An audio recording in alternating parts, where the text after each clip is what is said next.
Yeah, that's fine. Or leave it so they hear the It was rambling. strange that it looped. I don't know what the hell's going on. That's Yeah, all on because the I mobile could fast browser. forward the video to whatever point I want, but it would literally just play 30 odd seconds and then jump back to the beginning and then be on an infinite loop again. But you could find whatever bit you wanted on the video, you just only got 30 seconds of it. So it wasn't like it was the same 30 seconds. So it was just like a playback error, I think. Yep. Hey, so we're live now and recording. Okay. So I don't know. We'll see if anybody joins, but at least people can see this later. I'll post Yeah, up yeah, the it'll be a group that we're video, live won't now. it? So Yeah, let me. I'll just post to the group that we're live. See it there.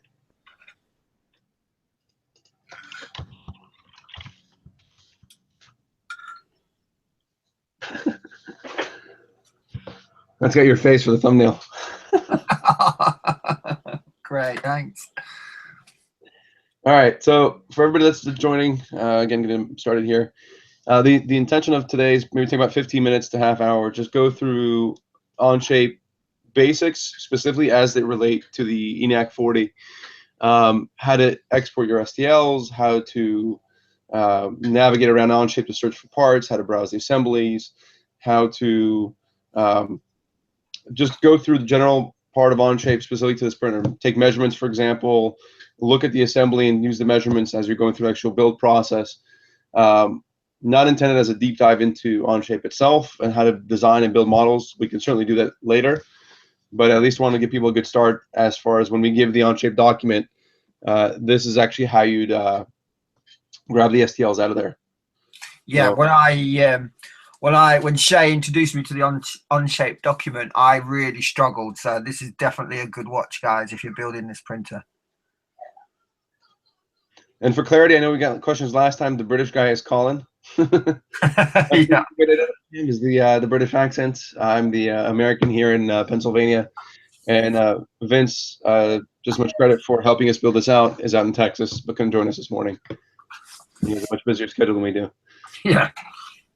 All right, so let me get here. So I'm just starting on the printed parts, but really when you come into Onshape, you'll really start in your My Documents. Now, of course, this is going to look different depending on how many documents you have, and whether you copy the document or you're still using the shared public one.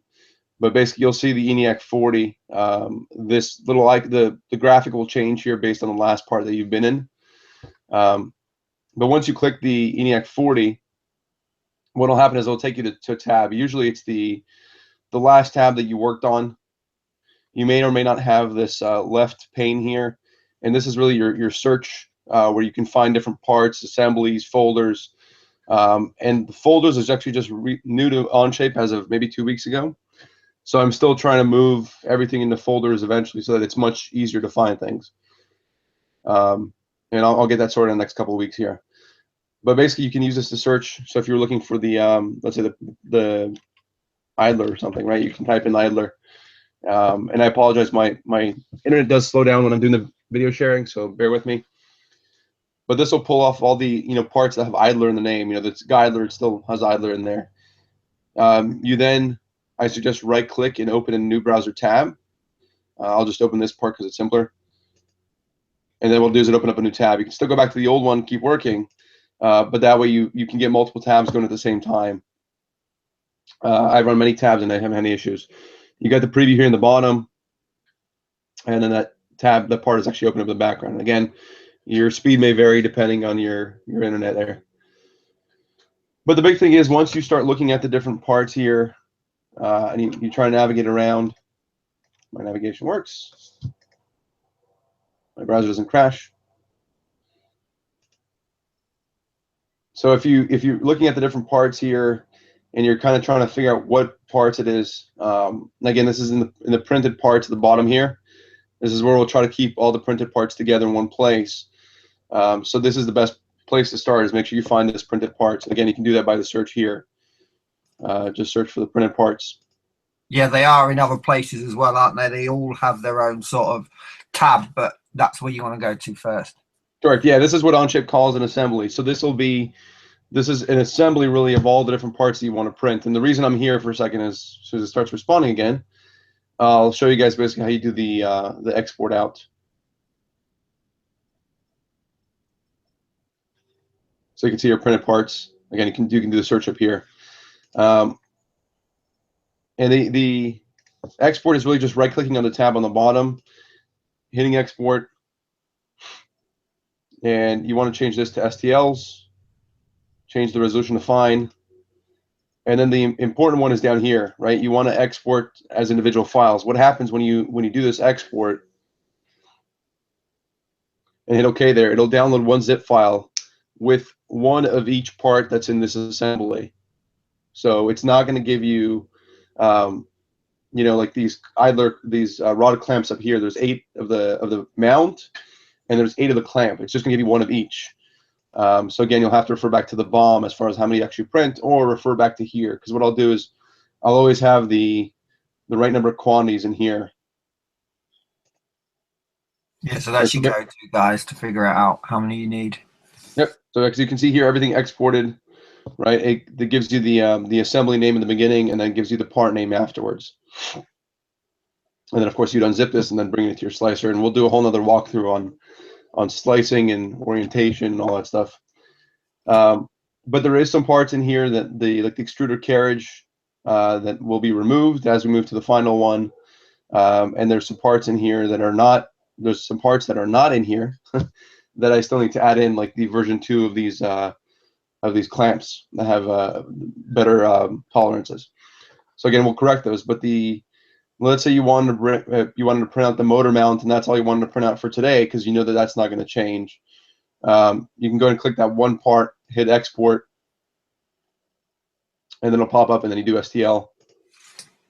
And of course, you're not getting that option here because you're just exporting one part. It's interesting to see you do that, Shay, because you've done things here that I've not been able to do.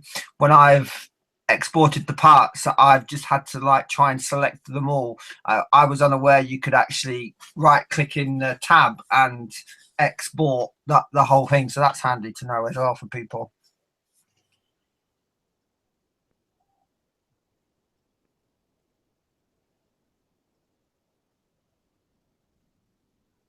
Have we lost you? Yep. Sorry, hang on. I got an echo going on here.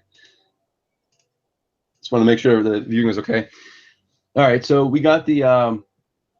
If you don't want to hang on, let me pause for a second. I forgot to open up the chat. I don't know if there's any questions there. Yeah.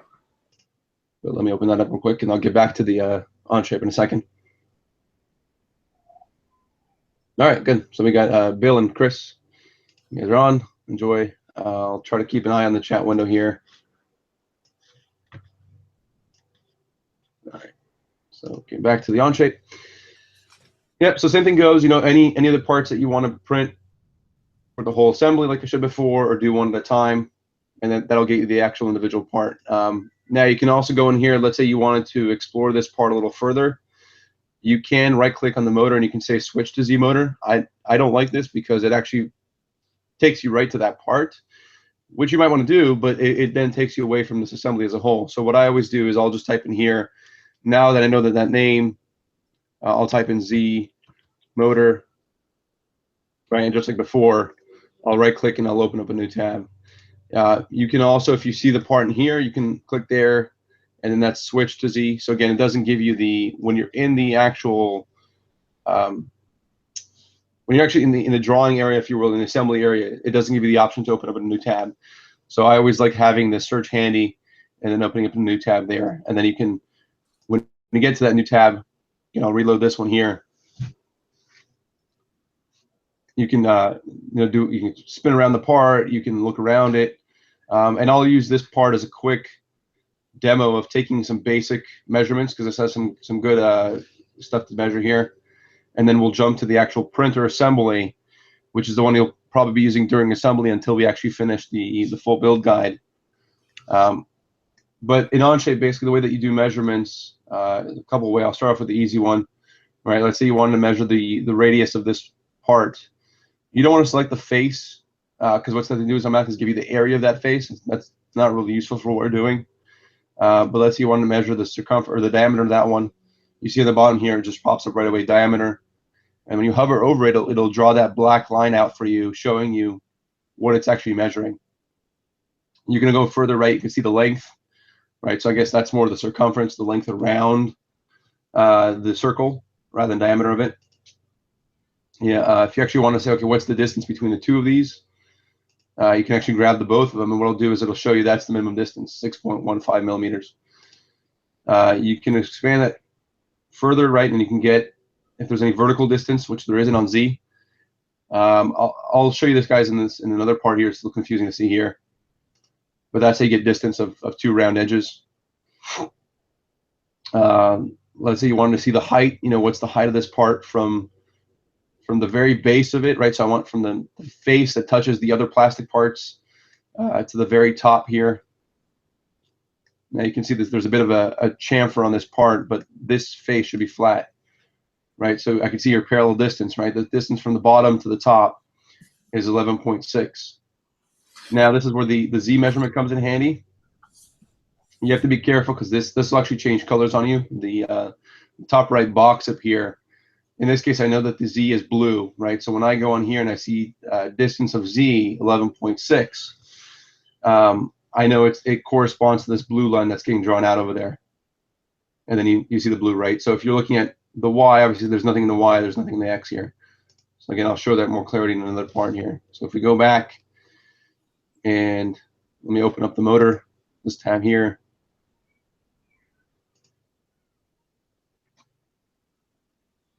And then while that's loading, I'll navigate here. So basically the way that you navigate around the tabs in the bottom here, and I'm jumping around, you can also click on a tab as it opens, and then open up that tab in a new window if you wanted to. You can also then use the arrows here on the bottom here. Left click will jump you one at a time, and if you actually right click on it, it'll jump you I think couple tabs at once. I think actually we'll go all the way to the end, so we can try that here. And you'll notice there is quite a bit of a lag in Onshape here. This only happens to be clear when I'm doing a video share. I usually don't have any issues with Onshape, so it just happens to be the video share. But I could scroll back to the first one there, and I wanted the actual printer assembly, right? So that's this one here, and I'll open up that in a new tab as well, where we're doing the background.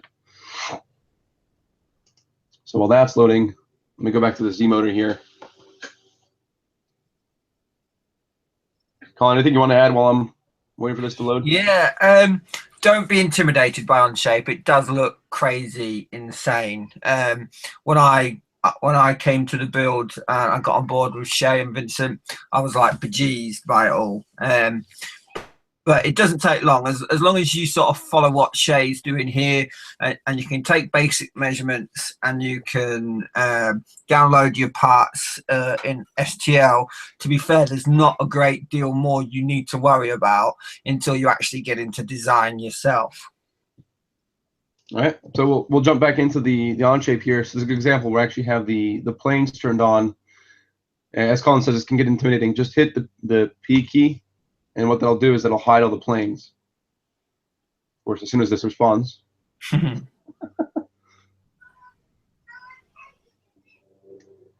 we go. So that hit all the planes. You can use your mouse wheel here to zoom in. We'll give it a minute to load. Yeah, the biggest problem while this is loading, the biggest problem I had was finding measurements. I really struggled with that, guys, but the way Shane is explaining it, it's actually quite easy. I think I was just being a bit slow.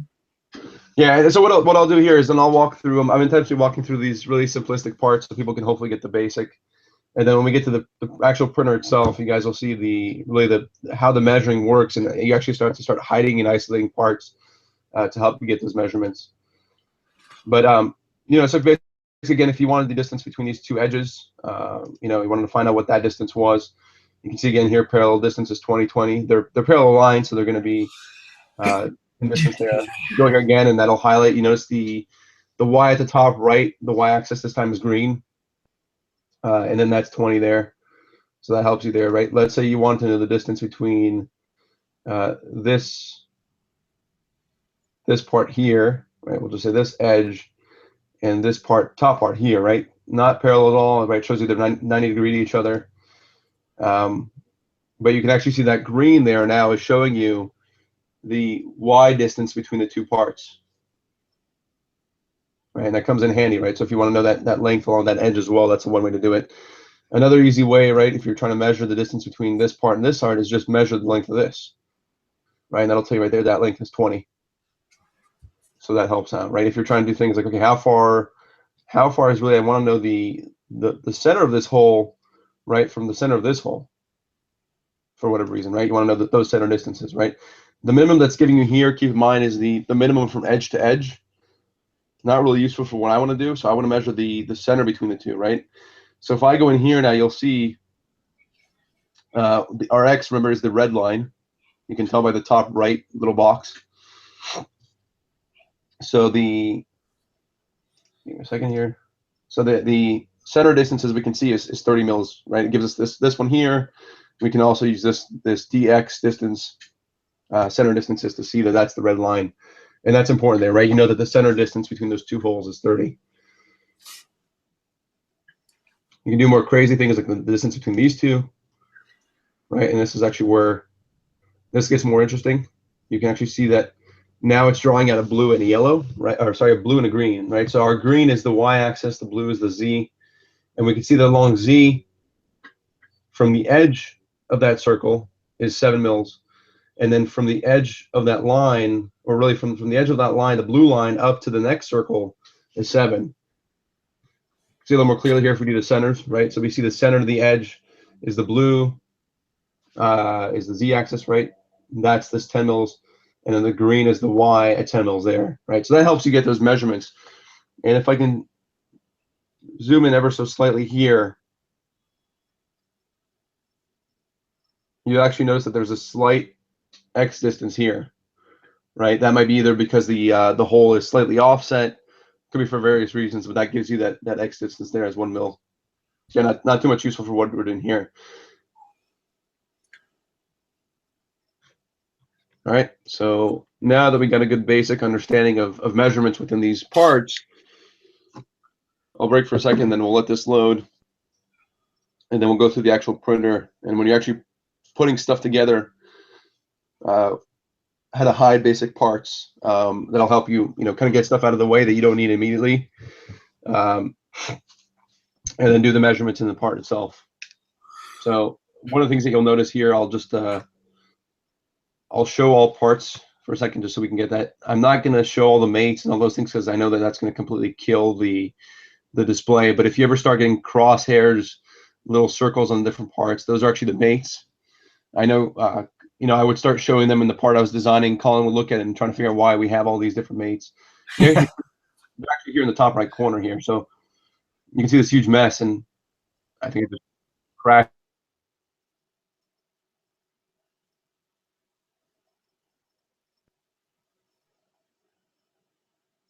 It crashed.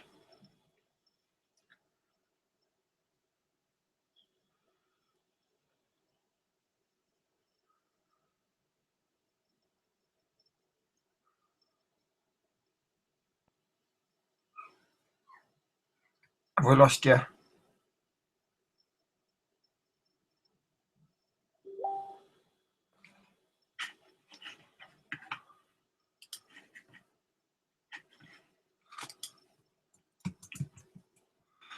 Hey guys, I don't know whether you're still with us or not, whether we're still recording, but Shay's system has just crashed.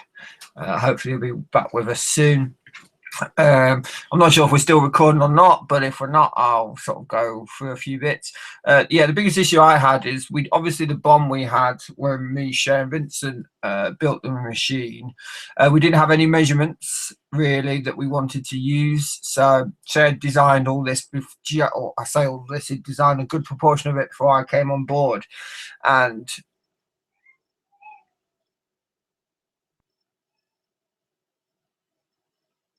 Oh, what's going on here? Yeah, before I came on board, so the hardest thing for me really was getting the distances of the extrusion. Now, you've already got that in the BOM, but that's why I struggled with measurements quite a bit to start with.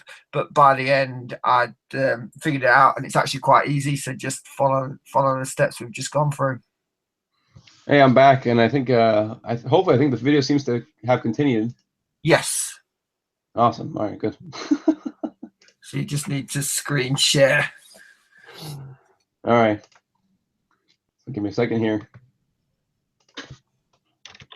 I'll have to fortunately log back into Onshape and everything again. I'll just jump straight to the printer tab this time. So yeah, like I say, we were discussing this before we came on air that it's quite a complex part now, as you can see from all the different parts that have been imported and designed and stuff. So and with us trying to broadcast at the same time, it's very it's bandwidth intensive, so to speak. So just bear with us, guys. yeah, and I do, to be fair too, I think it is my I have some connectivity issues based on where I am. I'm basically in the sun porch. This is like our craft building area, and our printer, our routers on the other side of the house in the basement, and there's probably about 2 brick walls that separate us. So I have a couple of extenders and different Wi-Fi things going on, but I need to obviously invest in a little more better Wi-Fi gear here to continue these streams. Don't worry about it. Hey, it's part of the printer build, right? Yeah, exactly. Yeah, I'm still admiring your black ionized extrusion. That definitely should have been the route I took, I feel. I don't know, to be fair, where we can get it in the UK, but I'm sure someone who starts their build will figure it out and let us know. Yeah, wait till my my plates come in. Hopefully my brackets will be black anodized and the plate will be aluminum. Nice. Very nice indeed. Have you got your plate sorted yet, Shay? I think so. I got to check in with the guy today or tomorrow. Okay, brilliant. We'll see. I don't want to say anything right now. Yeah, of course. I'm crossing my fingers. We'll hope. So here, the Onshape's loading right now. I'll go ahead and share my screen again. Let's see.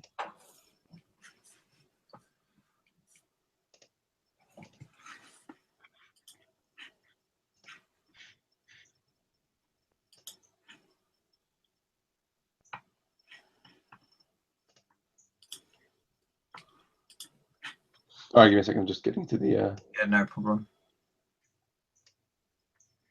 I want to make sure I don't miss any questions that come up. There we go. All right, back to the chat. So far, there's no questions. That's good. Yeah, I was just having a quick look myself. Yeah, Bill, I'm back. Okay, cool. We're back with it. All right, guys. So let's continue here. So what I was trying to say before, you know, you'll want to hide some parts. Obviously, we don't need these plates in the bottom. They're cosmetic. We will eventually get them on. We'll actually probably design different ones, but they're there for now because they were on the original Vulcanist Max, and I was trying to originally replicate the exact design in Onshape. So I just brought those in as well. But you can hide them basically the easiest way. You can right click and you'll hit not hide mates. You'll actually hit hide, and that'll hide that part. I left this back one here by accident, so what I'll do is not that one. Actually, I'll leave that one. I'm going to hide the Y rod here, or the Y2020. So another way to do that is just hit Y on your keyboard, and that'll hide as well. So multiple ways to hide the parts here. I'm not going to touch these mates here again because that's what happened last time. I crashed my browser. So what I'll actually do is I'm going to try to right click on a part, and I'll do hide mates. So mates, basically, for anybody that's not familiar with CAD, is where things mate and touch each other. And that's one of the things that tends to bog down the browser, the session. So obviously it's not doing it, whatever, I'll leave it. But you might be building, right? You might want to say, you know, hey, I want to know what's the distance between this rod to the bottom rod, right? And if we zoom in, the easiest way to do that is again, you grab the edge here, you'll see that darker highlight, and then you'll grab the bottom edge of this one. And you can see they're kind of highlighted in a slightly darker yellow than all the other edges. And what it'll do is it'll tell you here that the parallel distance between the two is 60. Now you can't see it where that line is because it's actually being drawn off the screen. So I'll move it to the center. It's actually being drawn in the right corner along here, if you see the black line there. Right, so we know the distance between these two is 60. Now, Colin was mentioning yesterday in our kind of in our bomb walkthrough that there is the measuring tool that I made, right? And that's where really this comes in handy, because you can take that measuring tool, stick it in between the two bars before you lock down this level, knowing that these two levels are 60 millimeters apart. So that helps out there. Right now, you might want to say, all right, next one I want to figure out, really, I want to know how far this piece is from the corner edge here, right? Now you can rotate things, you can move things along, but really the easiest way to say that, and I'll do it for these two pieces actually, is actually something called isolate. Now, rather than hiding all the other parts and trying to rotate around to get a better view of what I'm trying to do, right? My goal, what I'm after here, is really how far are these pieces from the edges of this 2020, right? And you can see that 2020 outline. So what I'll do is I'll grab that 2020 as well, and I'll right click and I'll do isolate. Now you can see everything else is still there, but what happens is it gets hidden in the background. Now Onshape has some cool things here that you can expand the isolation based on connectivity. You know, hey, I want to see the next level of connected parts to it, or something that they changed actually by distance, right? I want to change depending on how far away something is from that part. Now, we're not going to touch any of this stuff for now because it's really irrelevant, but that's some cool stuff to play with. Yeah, I never do that. That's a good option. So now that we've isolated the parts, what's cool is that we can still see where the part is irrelevant to the rest of the printer, but now we can actually say, okay, I want to know really how far the edge of that part is from the edge of this 2020. Now, I mean, you can grab the dot there, you can grab the edge. It's all the same, right? We'll grab the edge just to make it simpler. And then if you go in here, you see it's 120 millimeters, right? So that corresponds to the 120 millimeter mark on the tool itself. Let me give me 1 second. Yeah, these tools, guys, are a godsend. Print a couple out because you'll need them for balance, especially when you're sort of getting the levels right of the extrusion. Hey, Colin, do you have your measuring tool handy? I do, I believe. No, I don't actually. No, okay. It's carriage. Yeah, mine's buried here. So I can grab it real quick. I'll bring it up real quick. Just stop the screen share for a second, just so everybody can see. That's the measuring tool that we're talking about. Sorry for the glare there, but you can see you got 60, I think 80, 86, 100, 120. Right, so you got these 4 different levels. So keep this tool in mind as we're going through these different measurements, and then that'll make more sense as well. So I'll get back to the screen share here.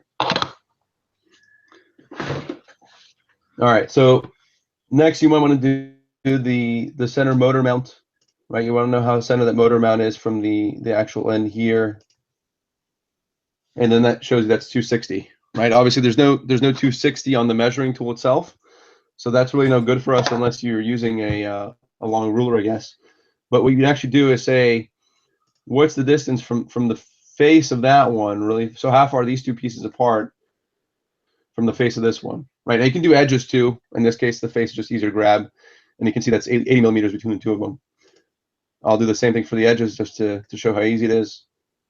It's really handy as well for when you're tightening up these parts to have that the measuring tool between, because obviously parts slightly shift when you're tightening down, and you know you can just butt it right up against the tool, and you know you've got the distance spot on. Yeah, and actually print 2 of them. That's one thing that's not in the in the design, but Vince brought up a cool point when we first started out, is if you have 2 of the tools, what you can do is set one of them up at this distance here, which was that 126, I think it was. 60. Right, 120. Oh, sorry, 120, yeah. Yeah, so you can put one, the tool there at 120, and then you can put the tool there at 80, and then you make sure that everything's in place, as you're kind of moving, if you need to tighten stuff around, or you tighten this one first and tighten the other one. But it helps to have 2 sometimes. Yeah, we definitely need 2 for the height of the extrusion bar, one on either side. So yeah, exactly. Yeah. So if you're doing, the measuring the 60 for the bottom part here, it's easy to have the tool and you put 60 here and you put 60 on this side, and then that gives you a nice even level on both sides. And somebody did call out very early on, if your printer is off by a couple of microns or even a millimeter or two, and your measuring tool is off by a millimeter or two, it's not really that big of a deal. No. You'll have consistently be inconsistently off, if that makes sense. Yeah. Right. So rather than these parts being 80, they'll be 78, but they'll be 78 here, 78 here, 78 at the top, 78 at the bottom. Right. So again, that doesn't really matter. And also remember, guys, you will, once you've got it built, before you tighten down a lot of the smooth rods and lead screw brackets and stuff, you will adjust them slightly anyway to stop the binding. So don't over stress about it too much if your tool's not perfect. All right. Yeah, Chris, I mean, I think when you missed it before, it was paused. And guys, we're coming up to the 12:30. I have some time. I want to get back to finishing the printer build. I think this is hopefully help you guys out in the walkthrough of how to measure the parts and look around and stuff in Onshape. If there's any specific last questions, kind of hang around for a minute or two. Colin, anything you want me to add there? No, I think you pretty much covered it. When I came to the Onshape, for me, it was the measurements. I said why you bugged out for a few minutes, but the biggest thing for me was getting the length of the extrusions and where the parts were that we just went through there, the motor mounts and the smooth rod holders. So being able to measure that is a godsend. I was saying to the guys, although we've measured the extrusion in the bomb now, you don't have to worry about that. But when I came on board, I was still trying to get measurements. So this is good stuff to know wherever you are at.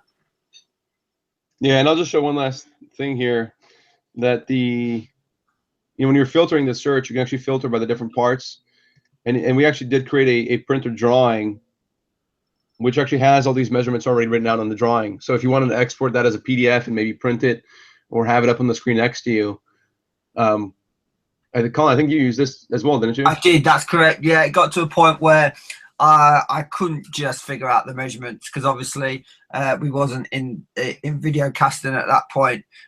So Shay just exported it and sent me it, which was good to have as well, guys. So I would definitely recommend printing these out, whatever, just to have another reference, really. Yeah, and for clarity again, these aren't changing. This is going to stay as it is. I mean, there's nothing in this drawing or the overall measurements are going to change in the parts. So you're fine there. And I'm not going to do a drawing walkthrough because Onshape has a whole walkthrough of how to get through drawings. And this is pretty simple and explanatory once it opens, right? I didn't label top, bottom, left, right. But again, if you're looking at that 3D model, I think it's fairly easy to orient it here, what the distances are.